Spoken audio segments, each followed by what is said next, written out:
watching the third episode of Free Game Friday. We got a wonderful lineup for you guys today. Emi Gaçaj from thebodyorg. And Lanaya Morrow, a.k.a. Saffron. Without further ado, let's get started.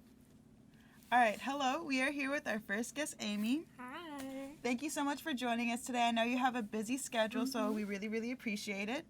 So why don't you tell us a little bit more about yourself? So my name is Emi Gaçaj. I'm a student. I'm a senior at Southwest High School, and I'm a full spectrum birth doula.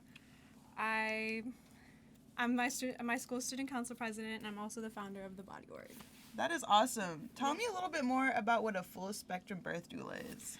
So a full spectrum doula in general is pretty much someone who provides, emotional and logistical support to birthing people. So that might be like during birth, after birth, during pregnancy, abortion, all of the super emotional experiences of life, especially having to do with reproduction. That's what I'm here for. That's awesome. Have you gotten to assist on a birth before then? So I'm almost done with my training, and I am currently assisting a couple. They're moving towards birth, but I'm really excited for that. But not yet. I'm still too little. Oh, so are you 18 yet or no? I'm 18, but I'll be real. Most couples don't. Most couples don't want, or people giving birth don't want an 18-year-old at their birth. So I'm looking to work with teens or young people who are giving birth in the near future. Awesome. That is very much giving and kind for your community. I see how you do the work that you do. So why don't you tell us a little bit about what thebodyorg is? Yeah, so thebodyorg is a youth group distributing. So we first started off distributing just teen wellness supplies. So that's condoms, menstrual cups, lube, fentanyl testing strips, Plan B, just to our community. And then as we moved forward, we started doing a lot of education on our Instagram and other social media platforms. And then also getting involved in the community. And then we started getting involved into the community, showing up at events, working with other groups, doing things like this. So that's kind of what thebodyorg is. It's a lot of things into one, but the focus is teen wellness. That's awesome. And what really made you and your group start thebodyorg? So thebodyorg was officially started in February of last year.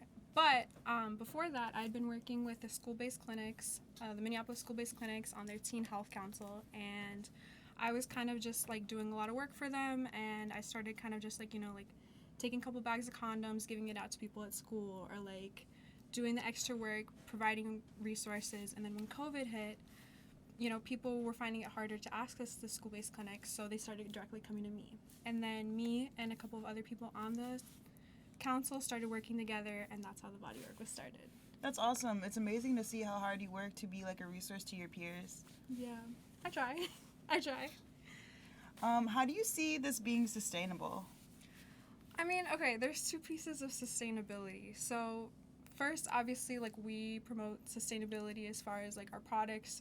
We focus on making sure that people have a lasting connection with a group. So, forming sustainable connections, following up, making sure, hey, you got these products, can we get you anything else?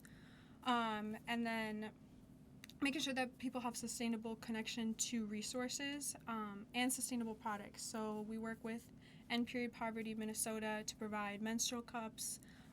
We're working on reusable menstrual pads, just that kind of side of sustainability. And then sustainability as far as how long our group will be moving how our group will be moving forward. So it's gonna get kind of weird because a lot of us are high school seniors, but our goal is to kind of have little bodyorg hubs wherever we go. Because the cool thing about thebodyorg is that it was designed during COVID, and the model of bodyorg is designed during COVID, so it can be done virtually. All you have to do is have some packages, your products, and access to somewhere to mail. So that's kind of our goal for right now, is transitioning into how can we do this being across the country, being not all in the same location. That's awesome. And how many members are a part of thebodyorg? Oh. Okay. I'm going to give the rough estimate. I think there's 10 to 12 core members. And those are the people that are actively there. Those are the ones that are writing the posts. Those are the ones that are distributing products, doing the work in the community. Those are like our high commitment. Then we have 2 interns, maybe 3 very soon. And they're doing like the brunt work, which is like stuff that takes a lot of time, like finding resources, writing out like things like image descriptions, whatever it is that like we need done and we want to do really well. That's the interns. And then we have, I can't give you a number, we have a lot of volunteers, and that's just like, hey, we're doing an event, come help us out. Hey, we're doing this, come help out. Like whatever, like low commitment. So that's what the body org is looking like right now. That's awesome. And how do you guys plan to expand moving forward? So we just did a kind of a big rebrand at the end of 2021, which is we did new colors, new whatever, like graphic design, and we're also offering a bunch of new products, which includes gender affirming and gender transition wear. And then, so that's kind of what our focus is right now. The next expansion that we're considering is like micro grants for things like sex toys, more like specific gender transition wear, stuff like that. But as far as expansion, I mean, I guess it's just serving more people also. And yeah, I mean, that's all. The focus is on like making ourselves really strong right now versus expanding. Yes, no, kind of, if that makes sense. No, that totally makes sense. And like what you guys are doing, it's very different. Like there's not a lot of like students really doing the work that you guys are doing. And I know when I was in high school, I would have like really, really loved to have like a body org nearby and as a resource for me. So it's amazing what you guys are doing right now. Yeah. I mean, that's what we hear from everyone. It's like we wish that there was people doing this, and so that's what motivates all of us on our team. It's amazing. That's beautiful. Mm-hmm. And for those who want to, how can we all get connected with the Body Org? So obviously follow us at thebodyorg on Instagram, and then we're on Facebook, Snap, TikTok. Don't follow TikTok. We're not really on there. And then if you want to get involved, just DM us. If you want products, there's an order form in the link in our bio. So, I mean, we've designed it to make it as easy as possible to get what you need. So, yeah. And I have definitely been in touch with the Body Org before myself with resources, and I will vouch and say it is super, super easy to use. So here's a Body Org bag right here. Would you like to? Yeah, so these are just some of the things we offer. So, condoms. We have fentanyl testing strips. These are super popular, and we can get them to you fast because they're mailed. Body Org stickers, reusable mask, Plan B, I know a lot of y'all want this, and then this bag also has lube. So yeah, this is what a typical Body Org order looks like. Thank you for tuning in with us today. Thank you for being our guest. Thank you. Hi y'all, I go by Saffron Serene. I would like to thank Bridgemakers for having me on this dope show today, Free Game Fridays. Let's rock it. And I'm Cole Stevens. I am not a drummer. Let's get this. Let's get it. 1, 2, 3, 4.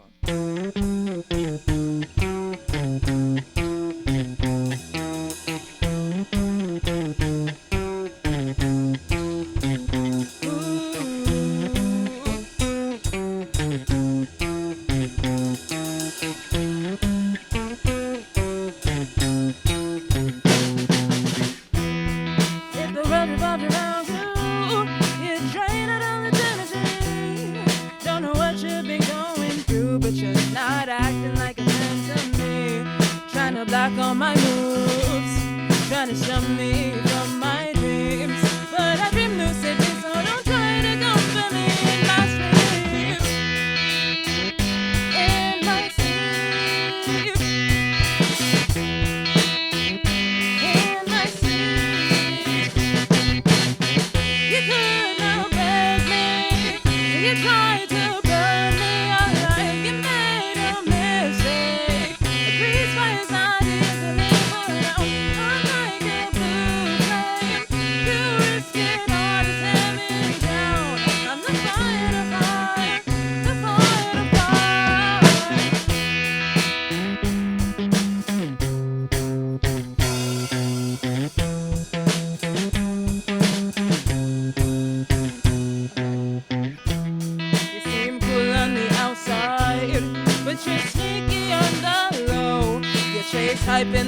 but you wanna front like you're oh so humble. I'm doing things my way, don't care what you got to say. You hate it from the sidelines, cause I'm not sticking your guidelines. Your guidelines. I'm on my own time, I got my own mind. You couldn't outbreak me, so you tried to burn me alive. You made a mistake, a piece twice got easily put out. I'm like a blue flame, oh, you risk it all to tear me down. I'm the fire to fire, the fire to fire. I don't know why you think you're so sly. Don't try and hide, 'cause these eyes don't lie. I don't know why you think you're so sly. Don't try and hide, 'cause these eyes don't lie.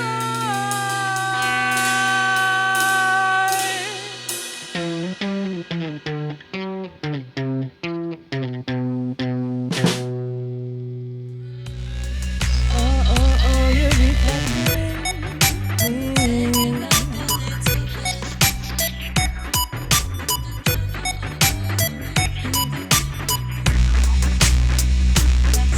the truth came out when I saw you. I saw my soul beside you, running from ourselves, reflecting me like a mirror. I can see clearly the pretty and the ugly, 'cause no rose-tinted glasses can never see past this. You're mirroring me, you're mirroring me, and I don't know the reason, but I can't keep breaking. I don't wanna shatter anymore, I don't wanna shatter anymore.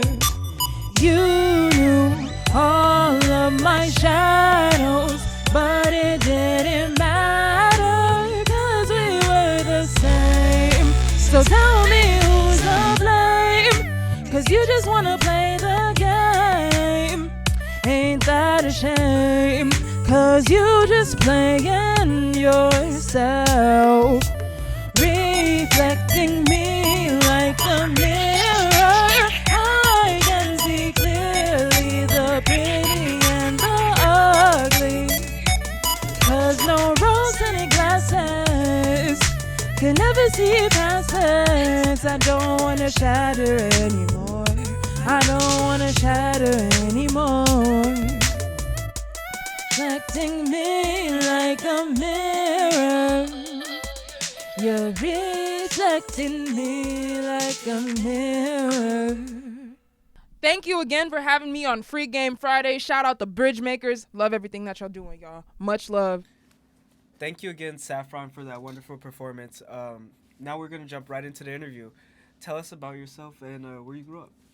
Well, I was born and raised in Minneapolis, Minnesota. You know, I went to a variety of different schools in different neighborhoods. So I went to a Spanish immersion school for elementary, and then I transferred to Ann Watton. And then I ended up going to Washburn High School. So a lot of different types of school experiences, which exposed me to a lot of different types of people. That's dope. Yeah. So how did you get into music? I've always loved music since I was a little kid. My first experience with music actually was in church doing a karaoke, and I freestyled in front of everybody. So That's when I first knew that I guess I had like some type of gift. And did you when did you start to play the guitar? I started playing in 7th grade. So I actually started off playing bass guitar in band, and I actually had an emo phase then. So it really made me want to like learn how to play guitar and do those like sick riffs and stuff like that. That's dope. I love bass guitar. It's like it brings the whole sound together. To be Yeah, honest. it's so important. So what struggles have you faced like making music? Well, one thing about me is like I have a variety of different types of music that I like to make. So I am into R&B and hip hop, and I'm also into rock, and I'm also into electronic music. So it's just like kind of defining myself and finding out who I really am like as an artist. And it's also like production, so I've been learning how to make like my own beats and distribute my own music, as well as marketing and promotion. And when you're an artist, you start to realize that it's not just about the talent. There's so many different factors that go into creating and making music. So do you do like everything you kind of do by yourself, and it's just like it's a lot all for one artist, especially to just handle everything, including all the marketing and stuff like that. Yeah. So is there anything that's like hard about like putting everything together? You know, Can like you when elaborate? you're making a song, like is the process of making the entire song like hard, or do you just find it like vibey, like you just like to just go with it? Yeah, I find it pretty vibey. It really depends on the song though, because sometimes like I'll make a fire beat and the beat is fire, and then like I won't be able to have any lyrics for it, or vice versa. I'll have lyrics and I'm like, how am I gonna put this to this beat right here as well? Putting two and two together. Yes. And I notice because when I'm making my music, you know, I'm mixing and chopping up samples, playing with the pitches, playing with the speeds, and that almost seems easier for me than actually recording an instrument. So that's kind of been an interesting process there. The whole mixing process? Yes. Wow, that's crazy. I find that so hard. So what is your favorite genre of music then? Like what do you usually prefer? That is a very difficult question for me. So I mean, how can you compare it kind of to the type of music that you do already? I would say I like kind of like lo-fi hip hop with a little bit of rock. So that's kind of how I would describe it. I like melodic rap, melodic R&B, anything with a very strong melody in it. So it's amazing. And how do you stay motivated, like, to continue music? Because I know you face a lot of hardships as an artist. So, what keeps you like, let's just keep going, let's just keep doing this? Well, you know, the thing about life, I feel like we're always working and doing school, and the cycle of life can get very monotonous. So in order to break that monotony, I like to be able to create, to be able to make something, to be able to express myself. So for me, it's almost like a way to cope with how sometimes boring life can be at times. I think it just adds a lot of spice and a little bit more creativity to Yeah, life. it definitely adds that spice to your life. And speaking of spice, you look kind of fly. Does your dressing and attire tie into your music?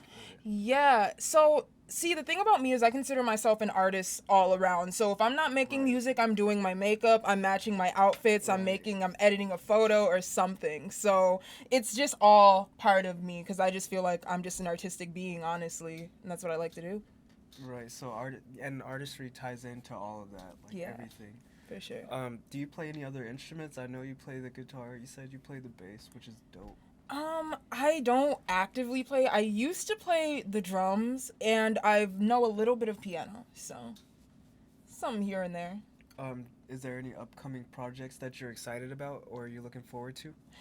Yes, I'm actually looking to drop another EP this summer. I want to record some songs that I have like on the guitar and kind of make this like punk rock type album. So I'm very excited for that. And yeah, I've been getting back into the studio, developing myself as an artist, so I'm just excited for what's gonna come. That's dope. And one of the songs you performed was one of your new songs. Will that be on the EP? The Fire is going to be on the next EP. My song Mirror is already out. I dropped that back in August. So.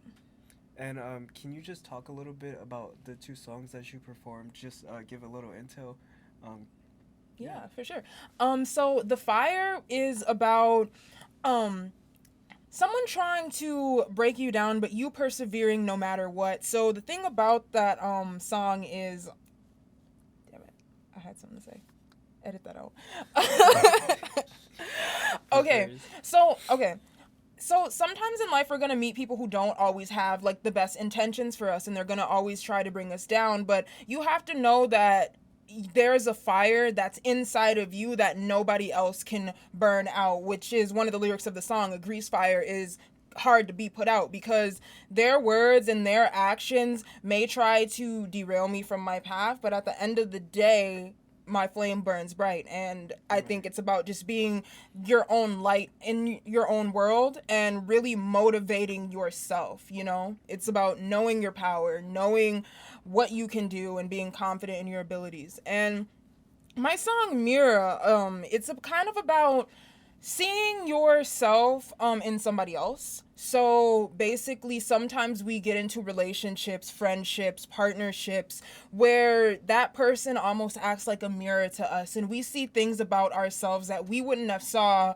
if they weren't there. And it could be pretty or ugly, you know, but there are certain things that relationships bring out in us. That song specifically was talking about like bringing out the shadow sides and shadow aspects of ourselves and things that you may not have noticed if, I don't know, you were on your own. A lot of those relationships and like partnerships reflect what you do, so that makes a lot of sense. And also is really dope. Like as an artist, you keep yourself motivated, and especially through your music. That's so powerful. Where can we find you on social media? It is Saffron Serene on pretty much every platform. I'm very active on TikTok, so you can find me there, or on Instagram or Facebook as well. And is there any music that you have out already that people should know about? My favorite song personally is called Danger. It's kind of like a lo-fi electronic type beat. So if you like that kind of stuff, definitely check me out. Also check me out on SoundCloud as well, because I have projects that are not that are just kind of for fun there. So you can find a little bit of extras on my SoundCloud, also at Saffron Serene. That's dope. So thank you so much, Saffron, for performing and allowing us to interview you. This was super great. This was a super great experience. Yeah, thank you for having me. I appreciate it. Welcome back to Free Game Fridays. I'm Jose Perez. And I'm Cole Stevens. And we're going to spit some free game at you today. Cole Stevens, my good colleague. What's good in Minnesota? Tell me what's on the top of the list.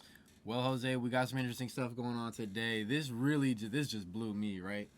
So we're really talking about getting your license and the things that come with that, right? Because we know it's not just being able to drive a car, but it opens you up to new housing and job opportunities, right? Big things. And then also make sure that, you know, you're not having a heart attack every time you get pulled over and you're on the highway. And, That's you real. know, that's real. That's real. So we're going to talk about that, though, because the reason even that kind of thing happens is because there is a barrier to access that type of thing. Myself, it literally just took me so long to even get my permit. You know what I mean? Because I couldn't pay for it. And, I mean, the legislature, I feel like, kind of thinks that, oh, it's just something that you get through your high school, but things have definitely changed. So let me just get right into it, man. Basically, all of the DMV locations closed down after COVID. We know that. It was a huge headache. And so then what happened after that was just this last year, they opened them all back up. Now, when they opened them all back up, because it was an absolute disaster when they closed them all, they were like, okay, we're going to create an independent review committee.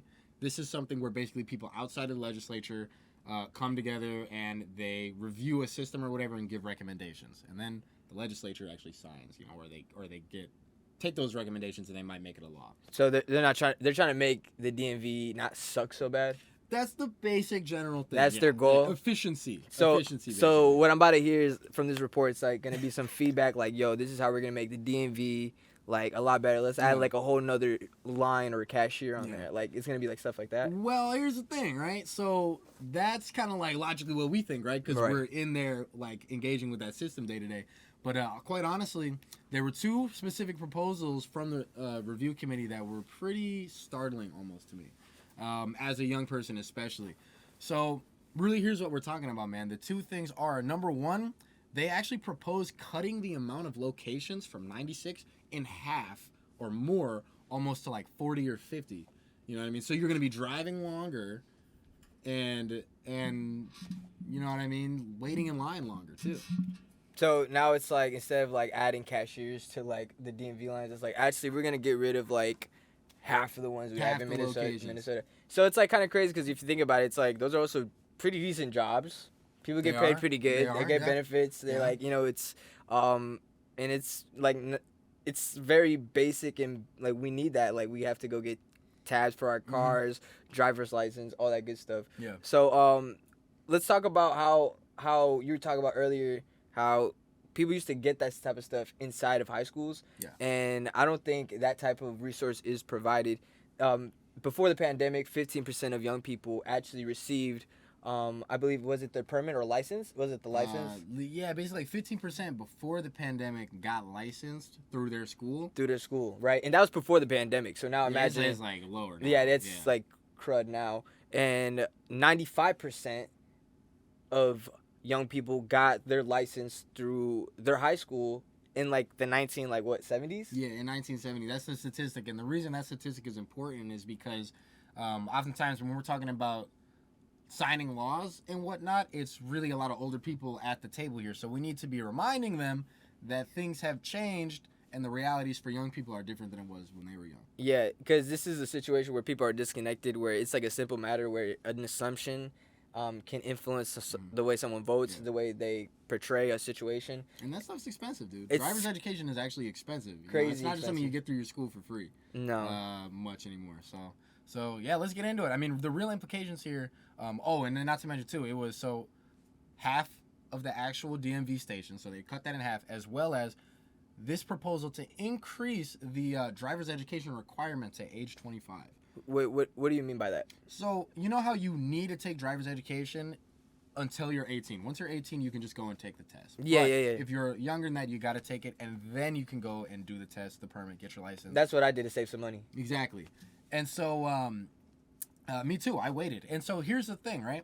There is an actual statistic that shows that if you take driver's education, you are less likely to die in a car accident. Now, the thing about it is that, as we know, because of the economic barrier and just the headache barrier and time barrier for young people, those most disadvantaged, we know a lot of people try to actually do what we did and age out the system. I'll just do it when I'm 18. Wait it out. You know what I mean? Wait it out. And if people are facing those barriers and they just wait it out, then they are actually at higher risk of dying in a car crash. And now they're trying to extend it, so now you have to be 26 years old to 25. You're right. Oh, so you have to be 25, and then you don't need to take the test.